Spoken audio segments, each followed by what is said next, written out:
ఇప్పటిదాకా డిఎస్సిలో 15,340 మందికి మాత్రమే కాల్ లెటర్స్ అయితే రావడం అయితే జరిగిందండి.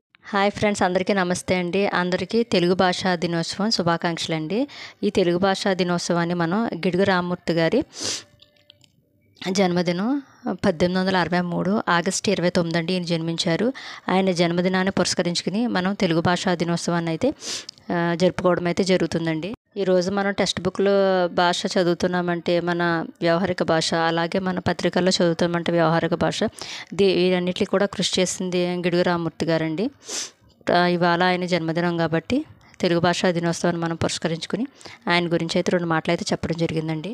ఇక డిఎస్సి టాపిక్కి వస్తే ఇప్పటిదాకా 15,340 మందికి మాత్రమే కాల్ లెటర్స్ అయితే రావడం జరిగిందంటండి.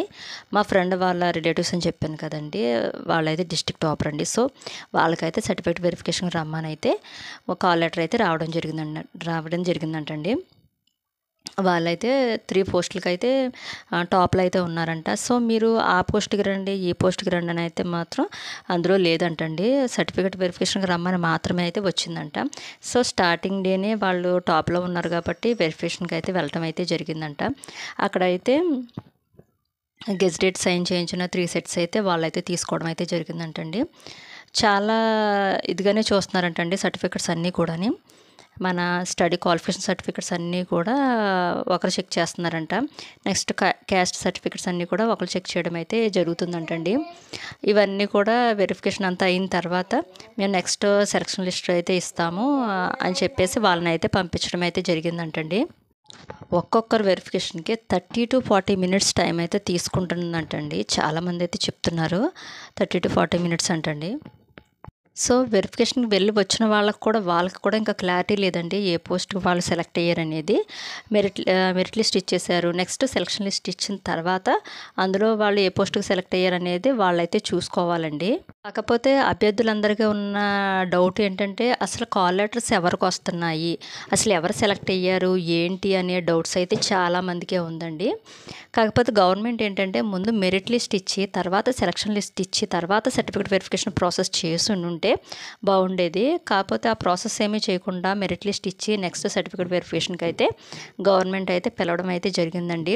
సో నాకు తెలిసిన వాళ్ళు ఉన్నారు కాబట్టి నాకు తెలిసింది, ఎందుకంటే వాళ్ళు టాప్లో ఉన్నారు కాబట్టి వాళ్ళు సర్టిఫికేట్ వెరిఫికేషన్ రమ్మన్నారు, కాల్ లెటర్స్ వచ్చింది, వెళ్ళారని నాకైతే తెలిసింది కాబట్టి ఈ ఇన్ఫర్మేషన్ అయితే మీకు చెప్తున్నాను.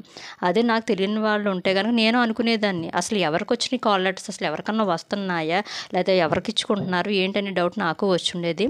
సో టాప్లో ఉన్న వాళ్ళు అయితే ప్రజెంట్ అయితే వెళ్తున్నారండి. ఈరోజైతే ఎస్జిటి వాళ్ళకైతే సర్టిఫికేట్ వెరిఫికేషన్ అనేది అయితే జరుగుతుంది.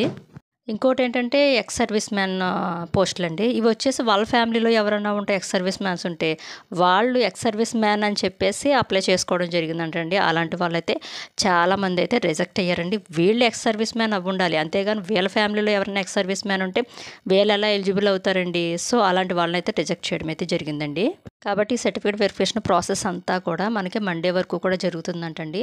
చూద్దామండి, ఒకవేళ వస్తే మంచిదే, రాకపోతే కనుక నెక్స్ట్ ఇంకా ముందు టెట్లో మంచి స్కోర్ అయితే చేద్దామండి. మనకు ఇప్పుడు సీటెట్ కూడా ఇస్తాడంటున్నారు డిసెంబర్ లోపు.